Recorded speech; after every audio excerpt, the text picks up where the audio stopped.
राज्य मंत्रिमंडळाचा प्रस्तावित फॉर्म्युला हा 21-12-10 असा असू शकतो। महायुतीतल्या सूत्रांनी ही माहिती दिली आहे। भाजपला सर्वाधिक 21 मंत्रिपदं मिळू शकतात, तर त्यानंतर शिवसेनेला 12 आणि राष्ट्रवादीला 10 मंत्रिपदं जाण्याची शक्यता आहे।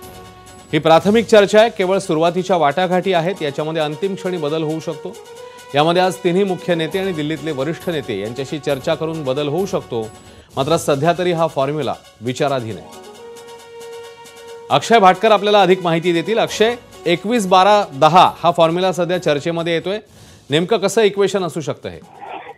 आपल्याला माहिती आहे भाजपाकडे सर्वाधिक आमदार असल्यामुळे नक्कीच साहजिक आहे की भाजपाकडे सर्वाधिक मंत्रिपद देखील असणार आहेत।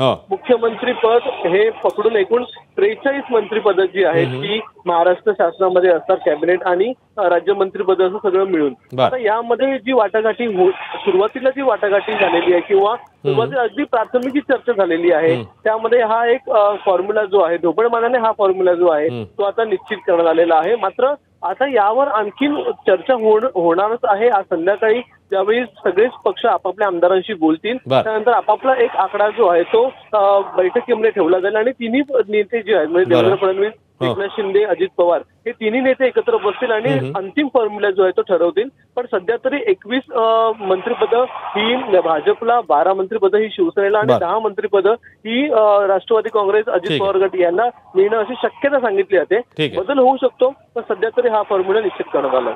अक्षय, धन्यवाद माहितीबद्दल। एबीपी माझा, उघडा डोळे बघा नीट।